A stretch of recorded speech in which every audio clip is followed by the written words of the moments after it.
Hello everyone, welcome to the एमर्स। कैसे हो आप सब लोग? आई होप आप लोग बहुत अच्छे हो गए।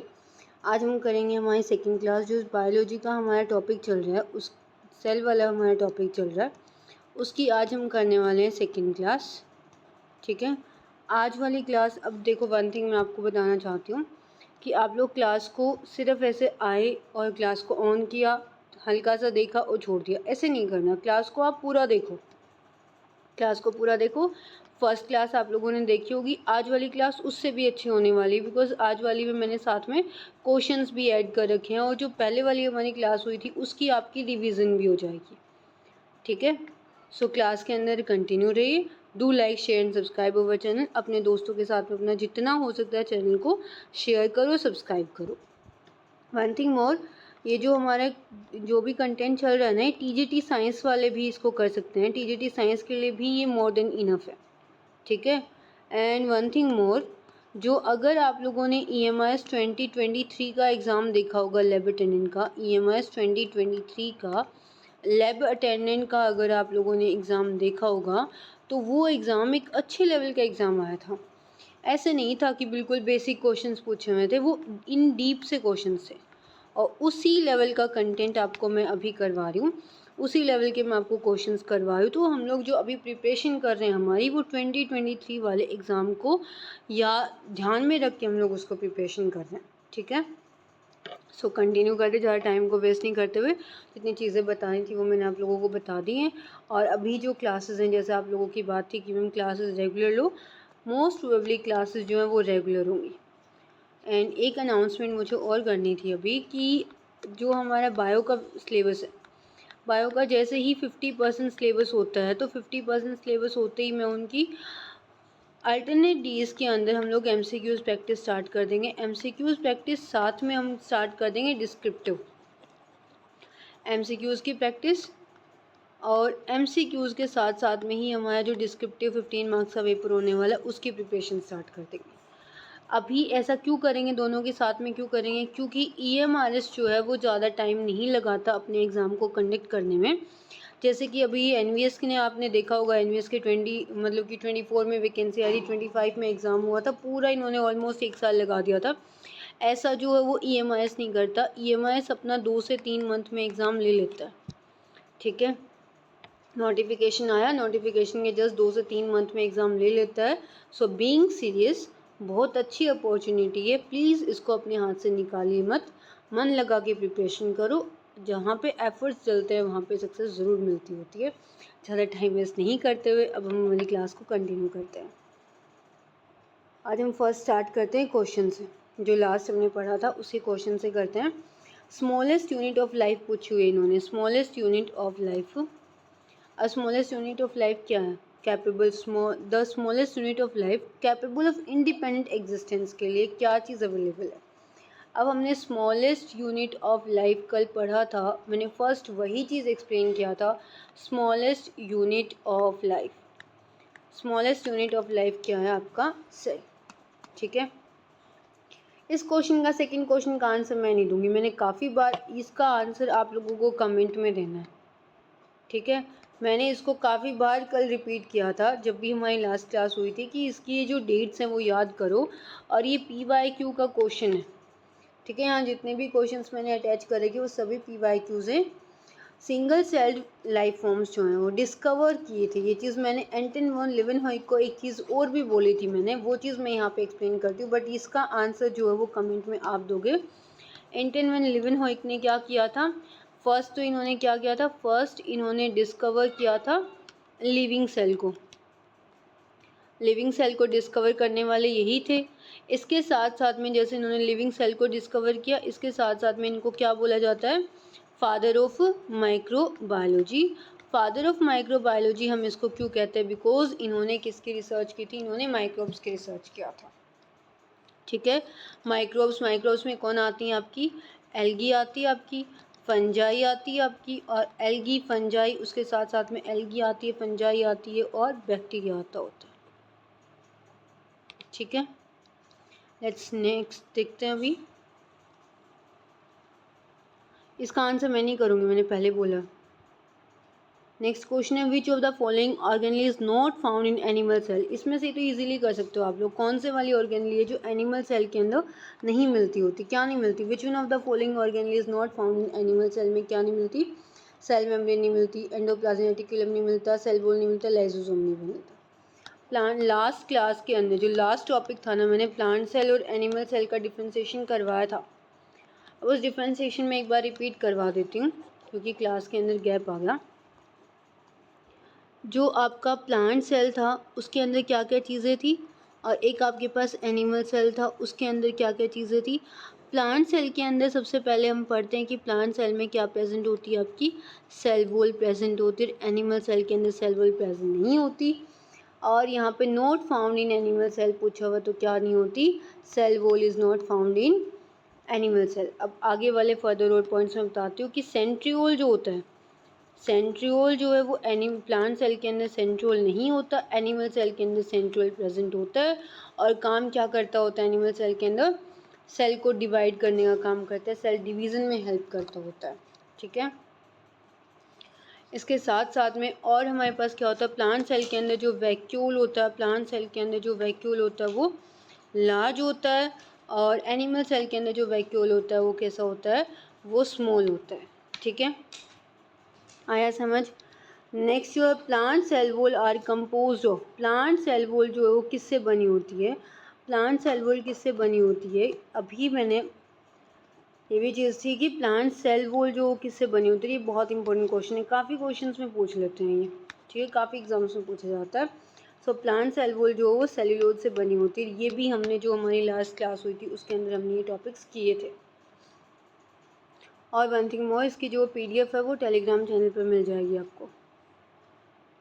अब आता है हमारे पास जो कल हमने लास्ट टॉपिक ख़त्म किया था, यूकैरियोटिक सेल को ख़त्म किया था। यूकैरियोटिक सेल के अंदर हमारे पास क्या चीज़ प्रेजेंट थी, यूकैरियोटिक सेल के अंदर ऑर्गेनलीज पढ़ रहे थे। तो ये हमारे पास आती है हमारी फर्स्ट ऑर्गेनली, सेल मेम्ब्रेन, जो सेल की आउटर कवरिंग होती है। और सेल मेम्ब्रेन किस में होती है, प्लांट सेल में भी होती है और एनिमल सेल में भी होती है। एनिमल सेल के अंदर क्या चीज़ नहीं होती, एनिमल सेल के अंदर सेल वॉल नहीं होती। ठीक है, केमिकल स्टडीज़ RBCs के ऊपर इन्होंने स्टडी की, जहाँ पे सेल मेम्ब्रेन को कैसा पाया, ये क्वेश्चन पूछ लेते हैं कि सेल मेम्ब्रेन किससे बनी होती है। सेल मेम्ब्रेन लिपिड बाइलेयर से बनी होती है। अब ये लिपिड बाइलेयर का क्या मतलब है, बाई का मतलब समझते हो क्या होता है, टू होता है, दो होता है। यानी कि जो लिपिड बाइलेयर, लिपिड का मॉलिक्यूल्स होते हैं, लिपिड हमें पता है एक फैट का ग्लोबुल होता है, फैट मॉलिक्यूल होता है, लिपिड बाइलेयर से बनी होती है, इस टाइप का होता है। ठीक है, ये लिपिड के मॉलिक्यूल्स हैं, ये इसका हेड है, ये इसकी टेल है। ये जो मैं आपको दिखा रही हूँ इस तरीके से बना होता है, ये देखो, ये जो है ये इसी तरीके से बने हुए हैं। ये जो है इसकी हेड है और ये इसके नीचे की साइड में टेल्स हैं।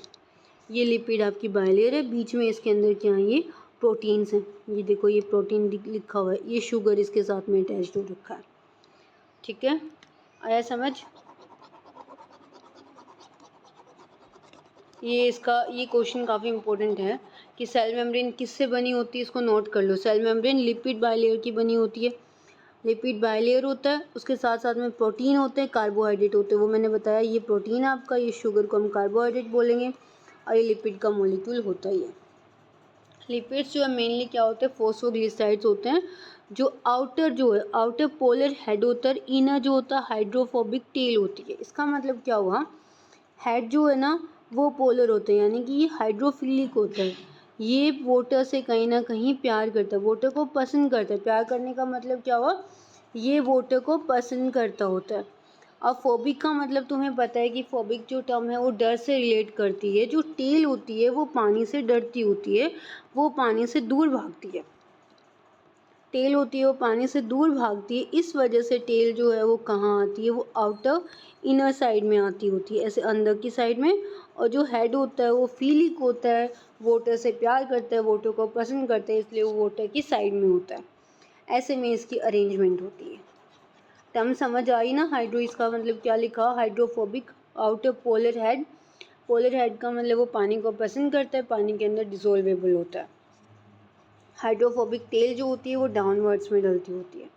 सो the non polar tail of saturated hydrocarbon, saturated hydrocarbon क्या है ना, सैचुरेटेड हाइड्रोकार्बन क्या होती है, जिसके अंदर सिंगल बॉन्ड होता है, सिंगल बॉन्ड होता है, इजीली क्या हो जाती हैं, वो डिसोल्व हो जाती हैं। Hydrocarbon is protected from aqueous environment, जो पानी वाला एनवायरनमेंट है उससे क्या करती होती, बचाती होती है पोलर टेल को। ठीक है, आया इतना समझ। अब रेशो जो होता है प्रोटीन्स का, protein, lipids and various different cells जो होते हैं वो कितना होता है, ह्यूमन आरबीसीज के अंदर अगर हम बात करते हैं, ये जो हम एग्जांपल लेते हैं वो आरबीसीज का एग्जांपल लेके चल रहे हैं, रेड ब्लड सेल। इस रेड ब्लड सेल के अंदर किस रेशो में कौन से वाली चीज़ प्रेजेंट होती है, प्रोटीन किस रेशो में प्रेजेंट होती है, लिपिड किस रेशो में प्रेजेंट होती है, वो हम यहाँ पे देखेंगे। 52 जो है ये प्रोटीन होता है, और 40 जो होता है, सॉरी मैंने रॉन्ग बोला, 52% होता है आपके पास प्रोटीन, और 40% जो होता है वो होता है आपके पास लिपिड। और ये जो मैंने हाईलाइट करके रखा हुआ है ये एक इम्पॉर्टेंट है, इसको नोट कर लेना, ये पूछ लिया जाता है अगर क्वेश्चन काफ़ी डीप में आता हो ना, तो वहाँ पे ये चीज़ भी पूछ लेते हैं कि सेल मेम्ब्रेन के अंदर जो फोस्फोलिपिड बाइलेयर होती है उसके अंदर प्रोटीन्स और लिपिड्स जो होती हैं वो किस अमाउंट में प्रेजेंट होती हैं, क्या रेशो होता है उनका। ठीक है, आ गया समझ। Based on ease of extraction membrane proteins जो होते हैं, मेम्ब्रेन की जो प्रोटीन होती है ना वो दो टाइप की होती है, एक होता है इंटीग्रल प्रोटीन, एक होता है पेरिफेरल। इंटीग्रल का मतलब वो होता है जो कहाँ होती है, पार्शली बरीड होती है, मतलब कि हल्की हल्की सी अंदर होती है। पेरिफेरल का मतलब क्या होता है, वो सिर्फ क्या कंप्लीटली कहाँ पे प्रेजेंट होती है, सरफेस के ऊपर होती है। यानी कि जैसे ये हो गया आपका, मैंने ब्लैंक शीट नहीं लगा रखी है, ये देखो ये है जैसे आपकी लिपिड बाइलेयर। एक तो जो प्रोटीन का मॉलिक्यूल यहाँ पे ऊपर ऊपर प्रेजेंट है उसको बोला जाएगा पेरिफेरल। एक जो है वो इम्बेडिड होगा, हल्का सा अंदर में होगा, जैसे कि ये वाला हो गया, ये हल्का सा अंदर की साइड है, तो इसको हम क्या बोलेंगे, इसको हम इंटीग्रल बोलेंगे। इंटीग्रल का मतलब इंटी मीन्स उसके अंदर गया हुआ है, इंटीरियर अंदर होता है ना, तो इंटीरियर से रिलेट कर लो, इंटीग्रल मतलब उसके अंदर गया है। पेरीफेरल, पेरी मीन्स बाहर की साइड हो गया, ऊपर ऊपर प्रेजेंट होता है। ठीक है, आगे समझ। अब देखो जो इसका ये मॉडल है, इस तरीके से जो ये मॉडल दिया हुआ है फोस्फोलिपिड बाइलेयर का, वो कौन साइंटिस्ट थे, वो थे fluid mosaic model of cell membrane. Cell membrane को फ्लूइड मोजेसिक मॉडल से भी जाना जाता है। ऐसा क्यों है, क्यों जाना जाता है इस नेम से, बिकॉज इसको सर्च करने वाले जो साइंटिस्ट थे उन साइंटिस्ट का नेम था फ्लूइड मोजेसिक मॉडल। ठीक है, और cell membrane. One thing more, आप लोग क्लास में बोर नहीं होने चाहिए, बोर नहीं हो इसके लिए मैंने क्लासेस के अंदर क्वेश्चंस ऐड ऑन किए हैं, क्योंकि क्लासेस की रिकॉर्डिंग्स आ रही हैं, तो रिकॉर्डिंग में थोड़ा सा लिटिल बिट आप लोगों से कनेक्शन पूरा नहीं हो पाता। ठीक है, अब जो ये फ्लूइड मोजेसिक मॉडल था ये दिया किसने, सिंगर निकोलसन ने। मैंने थोड़ा सा रॉन्ग बोला, let me correct it. Fluid mosaic model जो है ना वो नेम है इस मॉडल का, जो सेल मेम्ब्रेन का नेम है ना, जो सेल मेम्ब्रेन का मॉडल बना हुआ है इस तरीके से, जो लिपिड बाइलेयर की फॉर्मेट में बनी हुई है ना, उसको बोला गया है फ्लूइड मोजेसिक मॉडल। मैंने थोड़ा सा फ्लो में रॉन्ग बोल दिया। ठीक है, इसको प्रपोज किसने किया है, इसने सिंगर एंड निकोलसन, ये साइंटिस्ट के नेम थे, एंड 1972 में इन्होंने डिस्कवर किया था। ये डेट ज़रूर याद कर लो, जैसे डेट का क्वेश्चन मैंने अभी आप लोगों को दिखाया और उसका कमेंट में आंसर करना है। इसके अकॉर्डिंग क्वासी फ्लूइड नेचर होता है लिपिड का, lateral movements of proteins with overall bilayer. हल्की, इसका मतलब ये है कि हल्की हल्की क्या चलती होती है, जो आपकी प्रोटीन्स हैं उनकी मूवमेंट चलती रहती है। क्वासी फ्लूइड नेचर होता है, मतलब क्वासी फ्लूइड का मतलब ये होता है, जैसे एक होता है फ्लूइड मतलब पूरा एक तरीके से पानी पानी वाली चीज़ें प्रेजेंट हो, एक हल्की हल्की सी प्रेजेंट हो, और एक मतलब कि हल्का सा पानी और हल्की सी जो है सॉलिड चीज़ें दोनों मिक्स हो रखी हों, उसको हम क्वासी फ्लूइड बोला जाता है। Ability to move with its membrane is measured as, अब देखो मेम्ब्रेन के अंदर कोई भी चीज़ जो मूवमेंट करती है, कुछ भी मूवमेंट हो पाता है नहीं हो पाता, वो चीज़ हम किसी से डिसाइड करते हैं, वो हम फ्लूइडिटी से डिसाइड करते होते हैं। ठीक है, ये आपके पास मेम्ब्रेन का स्ट्रक्चर है, यहाँ पे भी देख सकते हो, मैंने पहले भी दिखाया था। नेक्स्ट है फंक्शन। फंक्शन क्या करता है,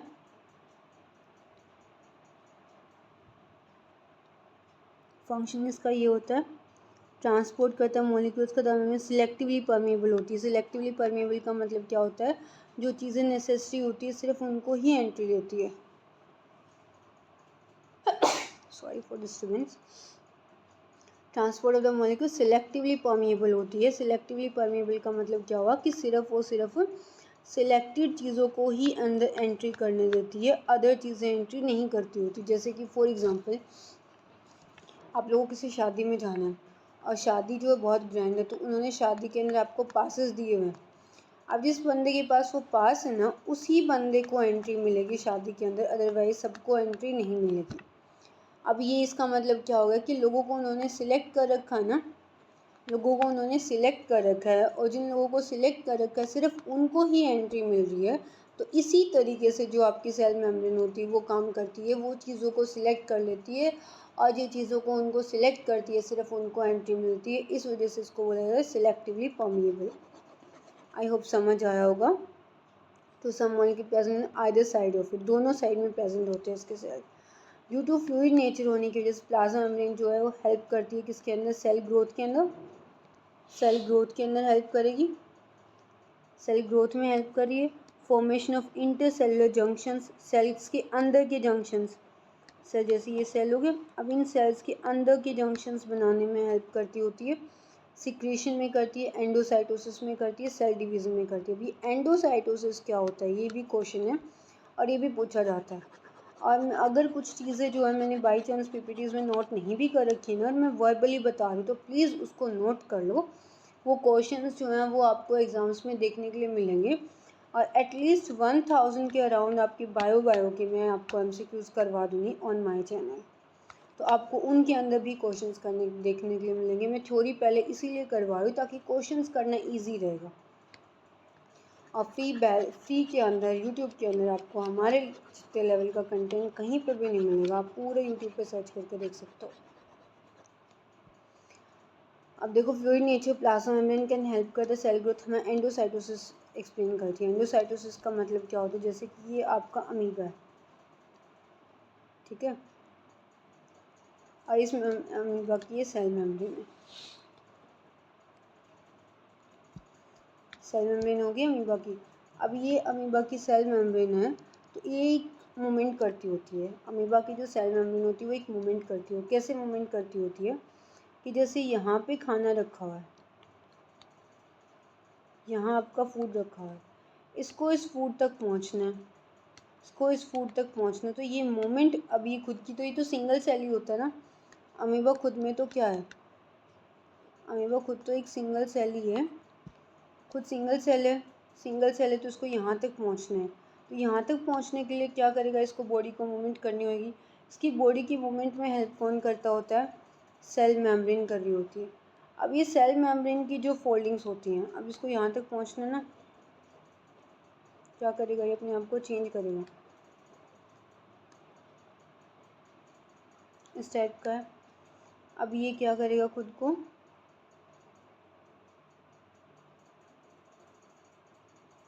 ऐसे में चेंज किया, उसके बाद इस फूड पार्टिकल के पास पहुंच जाएगा पूरे तरीके से। अब ये यहाँ पे इसने खुद को चेंज किया था, ये फूड पार्टिकल यहाँ रखा हुआ था ना, यहाँ इसने खुद को चेंज किया स्टार्ट किया, इसने ये ऐसे ऐसे फीड्स बनाए जिसको हम फॉल्स फीड कहते होते हैं, यानी कि हम उसको सूडोपोडिया कहते होते हैं। फॉल्स फीड बनाया तो इसके पास ये पहुँच गया, इस खाने को ये क्या कर लेता है, पूरा अपने इनगल्फ कर लेता है, और ये फूड इसकी बॉडी के अंदर आ जाता है। ये आपका न्यूक्लियस था और ये फूड पार्टिकल था, ये इसके अंदर आ गया, इसके वैक्यूल के अंदर आ चुका है, ठीक है। अब ये इसकी सेल की मेम्ब्रेन जो थी, इस मेम्ब्रेन ने जो एक्टिविटी परफॉर्म किया, इस मेम्ब्रेन ने जो एक्टिविटी परफॉर्म किया, उसी एक्टिविटी को क्या कहते हैं, एंडोसाइटोसिस कहते हैं। जो एक तरीके से इस सेल मेम्ब्रेन ने फ्लेक्सिबिलिटी दिखाई, इस फ्लेक्सिबिलिटी की वजह से ये यहाँ तक आया, इसको खाना मिला, इस मोमेंट को हम एंडोसाइटोसिस कहते होते हैं, ठीक है। आया समझ। इसके बाद क्या होता है, टाइप ऑफ ट्रांसपोर्ट जो है बात की थी ना, ट्रांसपोर्ट भी करता है। तो हमारे पास दो टाइप के ट्रांसपोर्ट होते हैं, एक पैसिव होता है, एक एक्टिव होता है, ठीक है। आई होप समझ आ रहा होगा सबको। अच्छा, वो मैंने देखा ही नहीं उसको। अब सबसे पहले मैं पैसिव करना है। जो पैसिव ट्रांसपोर्ट होता है ना, अभी यहाँ पे देखो एक टर्म आएगी, मैं पहले वाले पे एक्सप्लेन करती हूँ, यहाँ पे जगह कम है। यहाँ पे एक टर्म आएगी डिफ्यूज़न।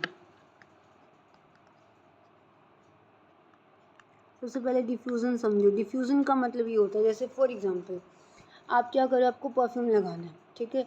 आप अपने घर के एक कॉर्नर में खड़े होकर, जहाँ पे भी आपका मिरर ना, आपके घर का यहाँ पे फॉर एग्जांपल मिरर है, इस मिरर पे खड़े होके आप क्या कर रहे हो, आप परफ्यूम लगा रहे हो, ठीक है। इस मिरर पे खड़े होके आप परफ्यूम लगा रहे हो, तो क्या करोगे, आपने परफ्यूम तो घर के सिर्फ एक कॉर्नर या एक रूम में लगाई है ना, बट उसकी खुशबू जो है वो थोड़ी देर के बाद क्या होगी, आपके पूरे घर में फैल जाएगी। इसके पीछे क्या रीज़न है कि उस जो परफ्यूम की खुशबू जो है वो आपके पूरे घर में फैल जाती है, उसके पीछे ये होता है कि जहाँ पे आपने लगाई है वहाँ उसकी क्या हो जाती है, कंसंट्रेशन ज़्यादा हो जाती है। अब कोई भी पार्टिकल की कंसंट्रेशन जब ज़्यादा हो जाती है, किसी भी चीज़ की कोई भी चीज़ ज़्यादा हो जाती है, तो वो कम की साइड जाती है।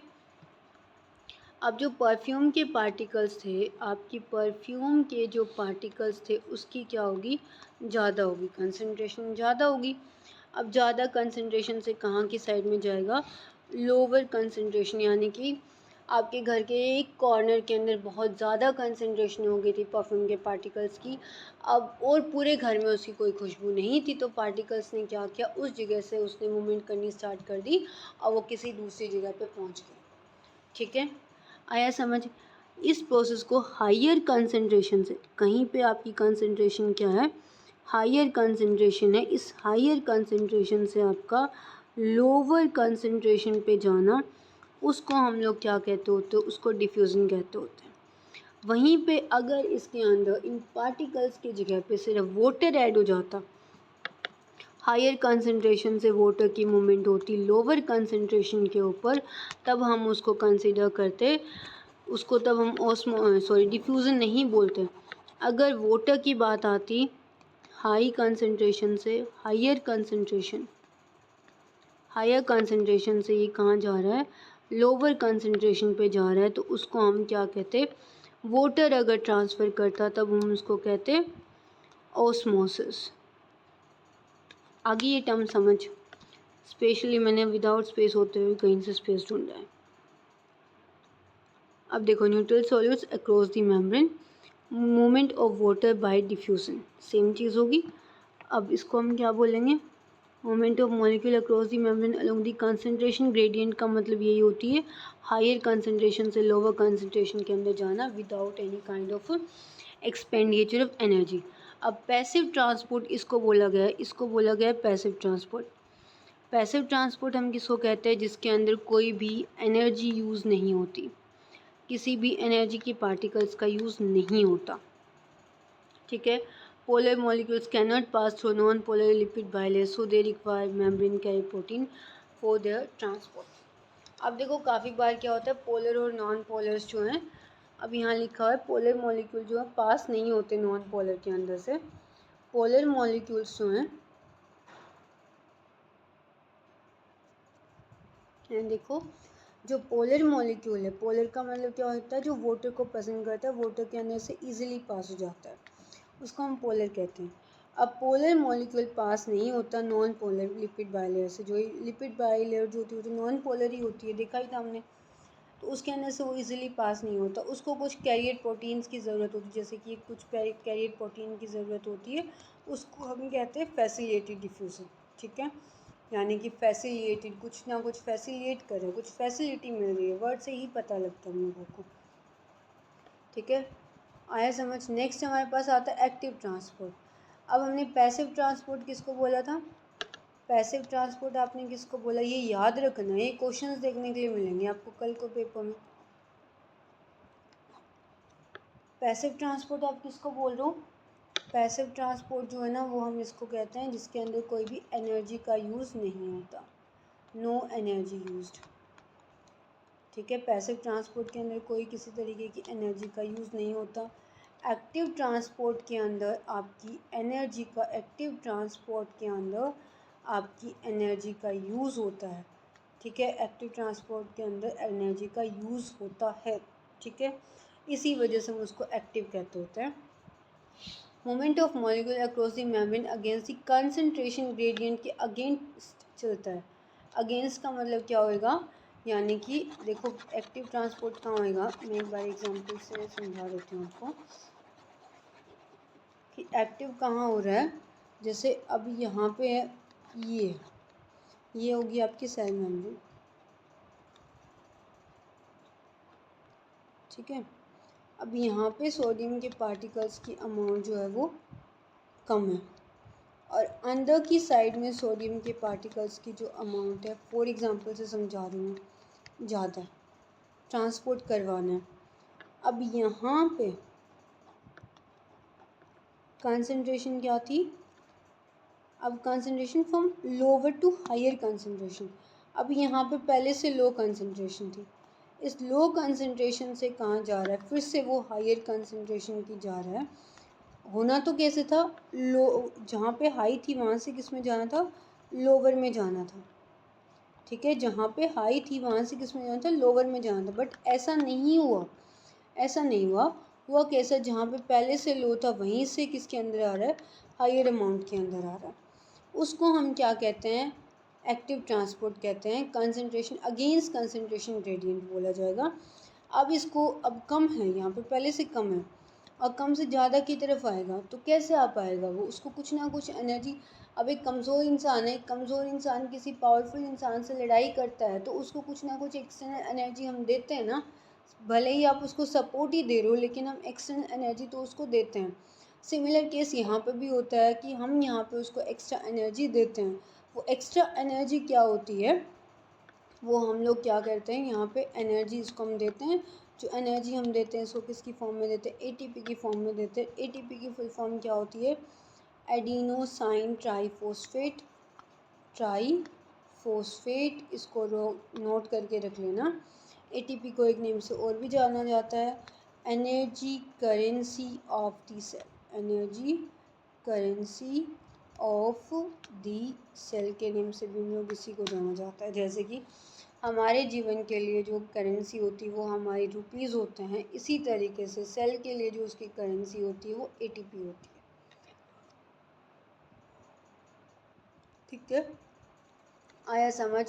और एक्टिव ट्रांसपोर्ट होता किसके अंदर है, ये क्वेश्चन यहाँ पे एग्जाम्पल में भी दिया हुआ है, सोडियम पोटेशियम पंप के अंदर होता है। ठीक है, आई होप आपको समझ आया होगा। अब तक हमने सिर्फ सेल मेम्ब्रेन को ख़त्म किया।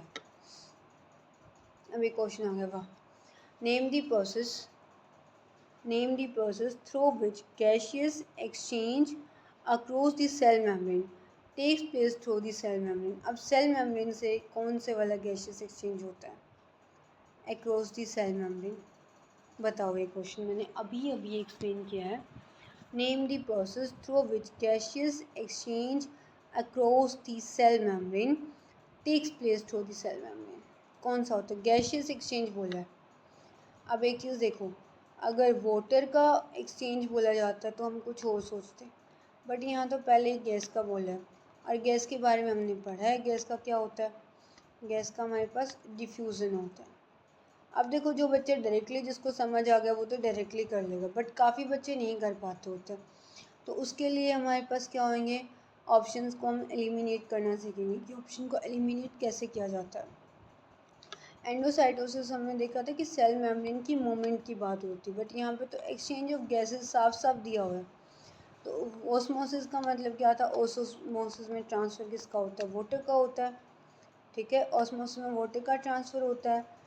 एंडोसाइटोसिस वैसे नहीं है, सेल मेम्ब्रेन की मूवमेंट होती है। एब्जॉर्प्शन की तो बात ही नहीं हो रही, गैसेस एक्सचेंज, जैसे गैसेस एक्सचेंज से ही पता लग जाता है कि कुछ ना कुछ लेने देने की बात हो रही है, चेंज वगैरह करने की बात हो रही है। आगे समझ। तो इसका आंसर क्या होगा, गैशियस, गैशियस का एक्सचेंज कहाँ था, वो आपके डिफ्यूज़न के अंदर था, ये है उसका आंसर। ठीक है, समझ तो आ रहा होगा, ये चीज़ तो मैं मान के चल रही हूँ कि सबको बहुत अच्छे तरीके से समझ आ रहा है। ठीक है, क्वेश्चंस मैंने साथ में ऐड किए हैं। अब यहाँ पे ये चीज़ें अलग अलग बन सकते हैं। एक क्वेश्चन आपका कल वाली क्लास में आपको देखने के लिए मिलेगा, कल वाली, आज वाली रिवाइज करके आना सब लोग। अब जो हैं 2 क्लासेस हो चुकी हैं, एमसीक्यूज़ क्वेश्चन जो हैं वो काफ़ी ज़्यादा इकट्ठे हो चुके हैं। ठीक है, क्लास को अच्छे तरीके से रिवाइज़ करके आने हैं कल की क्लास के अंदर। और आज की क्लास को हम थोड़ा शॉर्ट ले लें क्योंकि बहुत लंबी हो जाएगी, काफ़ी ज़्यादा एक्सप्लेनेशन है। कोई प्रॉब्लम नहीं है, मैं एक दिन में 2 क्लासेस भी डाल दूँगी, डोंट वरी। सिलेबस कंप्लीट करवाना मेरी रिस्पॉन्सिबिलिटी है, वो आपकी टेंशन नहीं है। ठीक है ना। अब यहाँ पे ये चीज़ मैंने बता दिया ना, क्वेश्चन किस तरीके से, एक तो गैसियस एक्सचेंज वाला हो गया, एक आपसे यहाँ पे ऑस्मोसिस भी पूछा जा सकता था, एक यहाँ पे डिफ्यूज़न पूछा जा सकता था। एक चीज़ इसमें आई हुई है। और इसके अलावा जो है एंडोसाइटोसिस पूछी जा सकती है। देखो एंडोसाइटोसिस बहुत इम्पोर्टेंट है, बहुत इम्पोर्टेंट है। और आपकी एनसीईआरटी बुक के अंदर इसकी एग्जैक्ट लाइन लिखी हुई है, ठीक है ना, एंडोसाइटोसिस के बारे में। आज वाली क्लास में हम इतना ही करेंगे। Do like share and subscribe our channel, और नेक्स्ट क्लास के अंदर इतना गैप नहीं होगा। Thank you and have a nice day.